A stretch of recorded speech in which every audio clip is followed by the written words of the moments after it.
Hello. और कैसे हैं आप लोग? उम्मीद है आप लोग अच्छे होंगे। और मैं आपका दोस्त रंजन कुमार आज आपके फेवरेट टॉपिक काफी मुझे कॉल भी आया कुछ बच्चों का, फिर लोग मैसेज भी कर रहे थे कि एक फैशन डिजाइनिंग पे एक छोटा सा वीडियो सर बना दीजिए। तो आज आप लोग के लिए फैशन डिजाइनिंग पे मैंने एक छोटा सा वीडियो बनाने का मैं कोशिश कर रहा हूँ। तो चलिए, वक्त नहीं गवाते हैं, वीडियो को शुरू करते हैं। तो आज के इस सेशन में आप लोग का स्वागत है। आज हम फैशन डिजाइनिंग के बारे में विस्तार से अध्ययन करेंगे। फैशन डिजाइनिंग केवल कपड़े बनाने का कला नहीं है, बल्कि यह रचनात्मक कला, रंगों का सही चयन और पर्सनालिटी और आधुनिक सोच का एक सुंदर मेल है। आज के इस लेक्चर में हम जानेंगे फैशन डिजाइनिंग क्या है, फैशन डिजाइनिंग डिजाइनर कौन होता है, फैशन के प्रमुख एलिमेंट्स कौन से होते हैं, फैशन इंडस्ट्री क्या है और इसमें क्या कैरियर है, और उसके लिए हमारे अंदर क्या स्किल्स होना चाहिए। तो चलिए शुरू करते हैं। सबसे पहला सवाल आता है मन में कि फैशन डिजाइनिंग है क्या। फैशन डिजाइनिंग एक ऐसी प्रक्रिया है जिसमें नए कपड़े, जूते, बैग, आभूषण, अन्य पहनने योग्य वस्तुओं का डिजाइन तैयार किया जाता है। एक फैशन डिजाइनर केवल कपड़ों को तैयार नहीं करता है, बल्कि वह लोगों की पसंद, मौसम, अवसर और वर्तमान फैशन ट्रेंड को ध्यान में रखकर डिजाइन तैयार करता है। आज फैशन केवल सुंदर दिखने का माध्यम नहीं है, बल्कि यह व्यक्ति की पहचान और आत्मविश्वास को भी दर्शाता है। फिर सवाल आता है कि फैशन डिजाइनिंग का इतिहास क्या रहा। देखिए, फैशन डिजाइनिंग का बहुत ही पुराना इतिहास रहा है। प्राचीन समय में लोग केवल शरीर ढकने के लिए कपड़े पहनते थे। धीरे धीरे कपड़ों में रंग, डिजाइन, स्टाइल का विकास हुआ। फ्रांस का एक जगह है पेरिस, दुनिया की फैशन राजधानी मानी जाती है। वहां पे एक चार्ल्स नाम के व्यक्ति थे। उन्होंने आधुनिक फैशन डिजाइनिंग का की शुरुआत की थी, इसीलिए उनको फैशन डिजाइनिंग का जनक भी कहा जाता है। Frederick Charles Frederick. आज फैशन पूरी दुनिया में एक बहुत बड़ा उद्योग बन चुका है। आइए समझते हैं फैशन डिजाइनिंग का महत्व क्या है।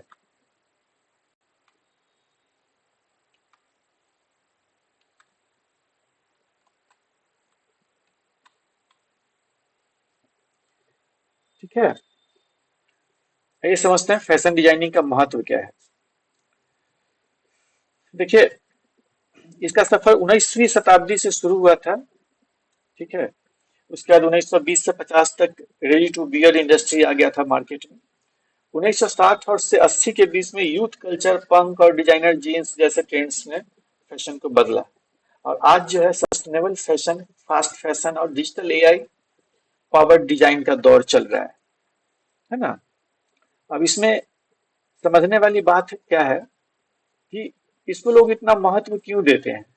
फैशन डिजाइनिंग का महत्व केवल सुंदर कपड़े बनाना नहीं है, इसके अनेक लाभ हैं। व्यक्तित्व में निखार आ जाता है। जिस भी व्यक्ति को एक अच्छा फैशन डिजाइनर मिल जाता है, उसके व्यक्तित्व में, उसके पर्सनालिटी में जो है निखार आ जाता है। जब आप अच्छे गेटअप में होते हैं, जब आप अच्छे परिधान में होते हैं, तो आपका आत्मविश्वास बढ़ जाता है।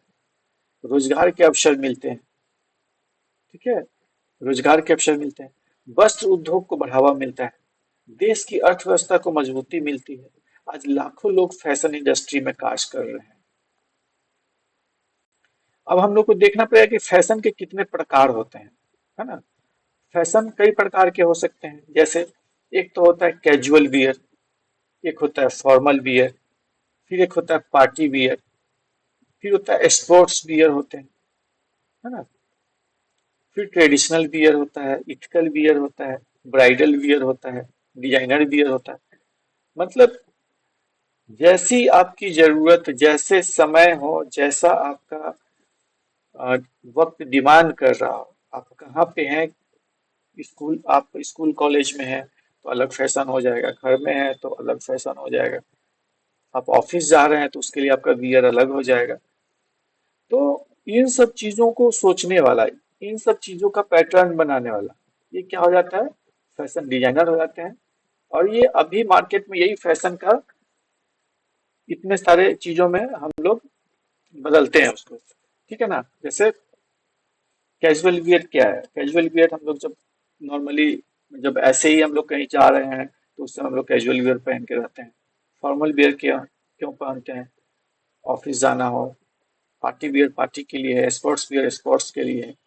ट्रेडिशनल वियर क्या होता है, आप दिवाली पे जो पहनते हैं आप, या फिर अपने किसी पर्व पे आप पहनते हैं, वो आपका उस तरीके से ट्रेडिशनल वियर हो जाता है, पारंपरिक परिधान। जैसे धोती कुर्ता हम लोग यहाँ पहना जाता है।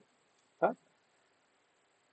फिर फिर एथनिक वियर होते हैं, ब्राइडल वियर होते हैं दुल्हन दूल्हे के लिए, डिजाइनर वियर होते हैं। तो ये सब अलग अलग तरह के परिधान होते हैं, और इसको बनाने वाले फैशन डिजाइनर लोग लाखों में चार्ज करते हैं, लाखों में। ठीक है। अब देखते हैं कि फैशन डिजाइनिंग के प्रमुख एलिमेंट्स क्या होंगे। ठीक है।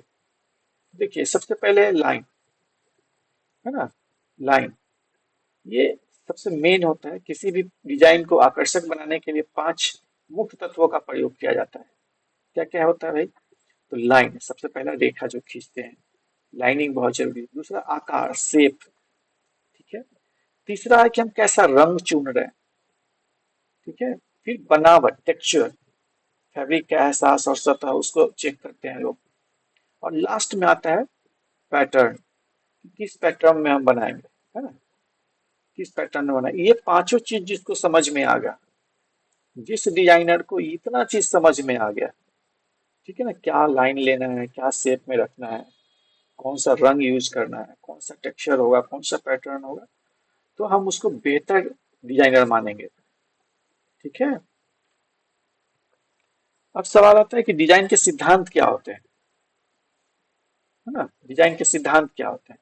एक अच्छा फैशन डिजाइनर बनने के लिए कुछ सिद्धांतों का पालन करना पड़ता है। जैसे संतुलन, बैलेंस, डिजाइन में विजुअल वेट की सिमेट्री और असिमेट्री, ये बैलेंस का बनाना बहुत जरूरी है।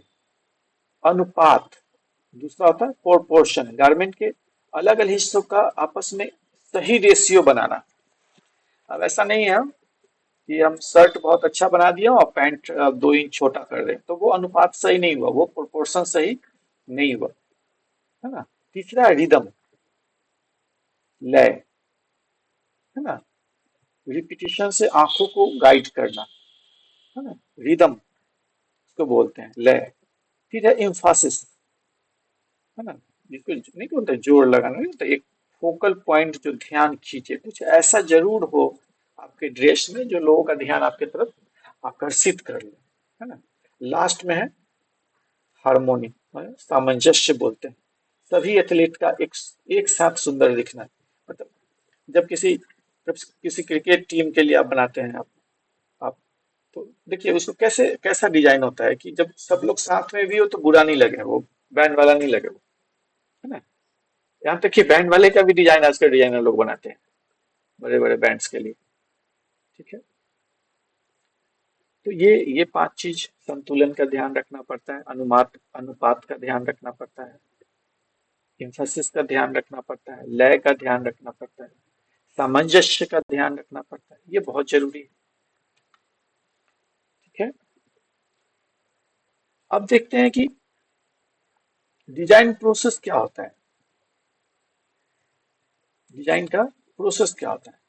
तो सबसे पहले तो रिसर्च और इंस्ट्रक्शन, इंस्पिरेशन होता है। सबसे पहले रिसर्च होता है और इंस्पिरेशन होता है। रिसर्च और इंस्पिरेशन में क्या होता है कि आपको जो टास्क मिला है, आपको जो बनाना है, उससे संबंधित आप टोटल रिसर्च कर लें, और कहीं ना कहीं से आप इंस्पायर जरूर होंगे, आप जरूर कहीं से कुछ ऐसा डिजाइन देखे होंगे, कहीं भी किसी का भी बनाया हुआ जो आपको अच्छा लगा होगा, फिर उसमें आप करेक्शन करके, एक तो ये है रिसर्च करते हैं आप, स्केचिंग और अल्टरेशन।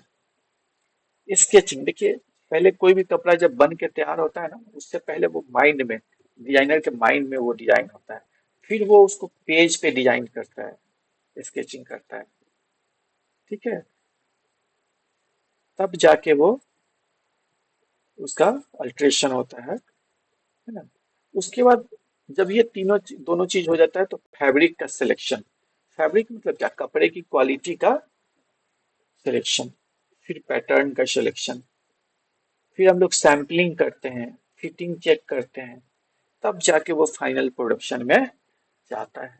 मतलब 6 जगह से गुजरता है ना। डिजाइन जब भी कोई प्रोसेस होता है तो वो कितने जगह से गुजरता है, 6 जगह से गुजरता है। ठीक है, तो इसका स्क्रीनशॉट कर लीजिएगा, सबको समझिएगा एक बार। और फैशन डिजाइनर कितने प्रकार के होते हैं यह भी समझना जरूरी है ना। तो फैशन डिजाइनर जो होते हैं मोस्टली 4 तरीके के होते हैं। एक कस्टम मेड करते हैं, जो हम लोग पहनते हैं जाके सिलवाते हैं। एक रेडी टू वियर होते हैं, है ना, जो बना बनाया होता है बस जाके खरीद लेते हैं हम लोग। एक होता है जहाँ पे कस्टम हम आपको नाप, शरीर का हमारे नाप लेके तब वो सिलते हैं, डिजाइन करते हैं, तो वो हो गया कस्टम वाले। दूसरा हो गया रेडी टू वियर, गए हम लोग मार्केट, हम लोग मॉल गए, खरीद के पहन लिए। एक मास मार्केट होता है जहाँ किफायती ट्रेंड और आधारित कपड़े जो बड़े स्तर पर प्रोड्यूस होते हैं, मास मार्केट। ठीक है। और दूसरा होता है कस्टम डिजाइन, ये सबसे महंगा होता है, जो फिल्मों, थिएटर और टीवी के लिए कैरेक्टर आधारित कपड़ों का डिजाइन होता है। ठीक है, तो इसको कस्टम डिजाइन बोलते हैं। तो ये 4 तरीके के मेनली डिजाइनर्स होते हैं। ठीक है, अब देखते हैं कि फैब्रिक्स और टेक्सटाइल मतलब कैसे कैसे हो सकते हैं, मतलब कपड़ा किस किस तरीका का हो सकता है ना। तो जो कपड़ा हो सकता है, एक तो नेचुरल फाइबर्स होंगे, कॉटन का होगा, सिल्क का होगा, वूल का होगा। आजकल लीलन बहुत ही महंगा चलता है, वो होता है। वैसे कपड़ा जो सांस लेते हो, जो आपको शरीर को, है ना, अ, मतलब बाहर का हवा भी उसको मतलब अवशोषण करने में आसानी होती है, तो उसको नेचुरल फाइबर्स उसको बोलते हैं, फैब्रिक बोलते हैं। इसमें 4 चीज आता है, कॉटन आता है, सिल्क आता है, वूल आता है और लीलन आता है। ठीक है, और लीलन और कॉटन जो है वो गर्मी के लिए हो जाता है, सिल्क आपका जो पार्टी वेयर के लिए हो जाता है, वूल जो है आपका ठंडे के दिन में आपको यूज करते हैं।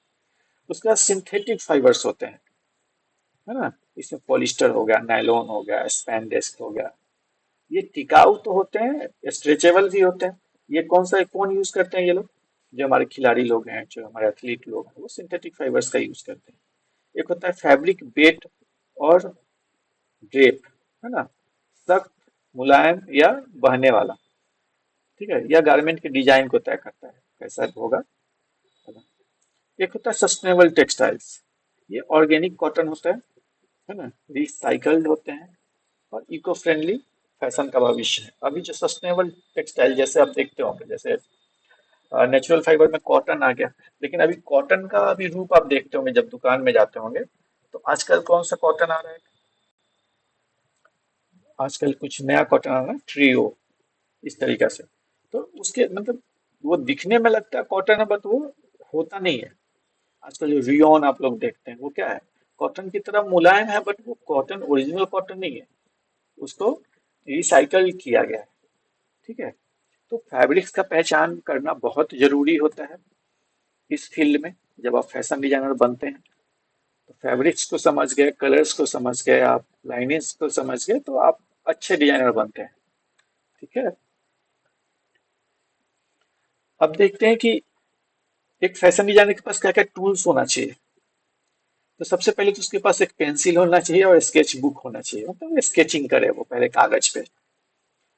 फिर उसके पास अपना सीजर होना चाहिए, कैंची होना चाहिए, सिलाई मशीन होना चाहिए उसके पास, मेजरिंग टेप होना चाहिए उसके पास, और डिजाइनर सॉफ्टवेयर होना चाहिए कंप्यूटर में उसके पास, एडोब इलस्ट्रेटर या क्लाउड जैसे डिजिटल टूल्स होना चाहिए, ताकि वो कंप्यूटर पे जो वो स्केच करे उसको कंप्यूटर पे वो अलग अलग कलर देके उसको एक बार वो चेक कर सके कौन सा कलर सूट करेगा नहीं करेगा। और और क्या होना चाहिए, ड्रेस फॉर्म होना चाहिए टॉपिंग और फिटिंग टेस्ट करने के लिए, है ना, ड्रेस फॉर्म होना चाहिए। तो इतना चीज एक टूल्स होता है किसी भी डिजाइनर का, आप स्क्रीनशॉट इसको ले सकते हैं। अब जरूरी ये स्किल्स क्या क्या होता है, क्या क्या ऐसा चीज है जो बहुत जरूरी होता है ना, ये स्किल्स होना ही चाहिए। तो देखिए, सबसे पहला तो इस फील्ड में अगर आपको आना है तो आपका कल्पना करने का शक्ति होना चाहिए आप में कि इस आदमी को जिसको आप देख रहे हैं उसके ऊपर कौन सा चीज सूट करेगा।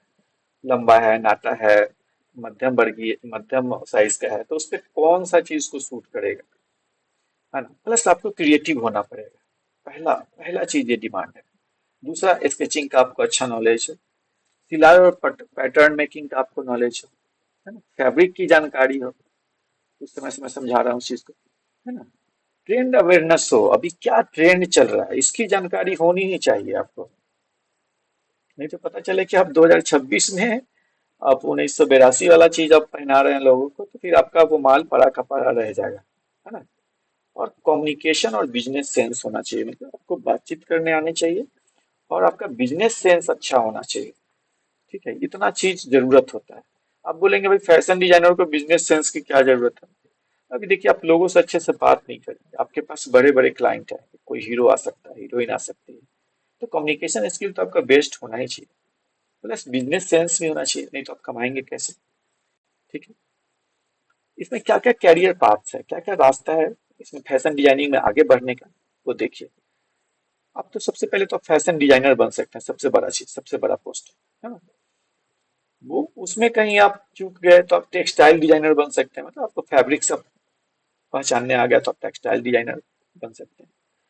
फैशन स्टाइलिस्ट बन सकते हैं आप, फोटो शूट वगैरह वगैरह ना, कोई फैशन डिजाइनर कोई कपड़ा बनाता है तो वो स्टाइलिस्ट को पहना के पहले उसका फोटो शूट करवाता है। या फिर इसके मर्चेंडाइजर बन सकते हैं, है ना। ये क्या होता है, प्रोडक्शन और रिटेल के बीच का कोऑर्डिनेशन करना, है ना। मर्चेंडाइजर बोलते हैं इसको। ठीक है। प्लस फैशन इलस्ट्रेटर हो सकते हैं। फैशन इलस्ट्रेटर क्या होता है कि डिजाइन कंसेप्ट को विजुअली स्केच करना, है ना, कि कंप्यूटर से या फिर स्केचिंग से डिजाइन को समझाने में इनका बहुत बड़ा रोल होता है। या फिर आप फैशन ब्लॉगर बन सकते हैं, इन्फ्लुएंसर बन सकते हैं, कुछ ऐसा पहने, ऐसा कुछ बताएं कपड़ों जो आपको देख के लोग आपका कॉपी करें, तो आप वो बन सकते हैं। इतने तरीका का कैरियर ऑप्शन है आपके पास फैशन डिजाइनिंग में। और धन्यवाद आप लोग को। पता नहीं मैंने ज्यादा समय ले लिया शायद, लेकिन बेसिक बेसिक चीजें यही होती हैं, है ना, जो आपको जो है फैशन डिजाइनिंग में आपको आगे बढ़ने में मदद करता है। अब मैं आपको बताना चाहता हूँ जो मेरे प्रेजेंटेशन में नहीं है, कि भारत में सबसे प्रमुख फैशन इंस्टीट्यूट कौन कौन से हैं। तो सबसे एक नंबर पे है निफ्ट। ये भारत सरकार का अपना संस्था होता है, एनआईएफटी बोलते हैं इसको। तो अगर आपका इसमें फील्ड में आगे बढ़ने का मन हो तो आप एनआईएफटी का तैयारी कर सकते हैं। पर्ल एकेडमी का आप तैयारी कर सकते हैं। जेडी इंस्टीट्यूट है, आई निफ्ट है, अमिटी यूनिवर्सिटी, ये चार पांच ऐसे कॉलेजेस हैं जो इसमें बेहतर पढ़ाई देते हैं। उम्मीद है आज का सेशन आपको अच्छा लगा होगा। ठीक है, उम्मीद है आज का सेशन आपको अच्छा लगा होगा। अगर आपको सही में ये वीडियो अच्छा लगा है, आपको अगर हेल्प होती है आपके प्रोजेक्ट में, तो लाइक दबा के जाइएगा, वीडियो अपने दोस्तों से शेयर कर दीजिएगा। और आपका दिन मंगलमय हो, आप खूब जीवन में आगे बढ़ें। धन्यवाद।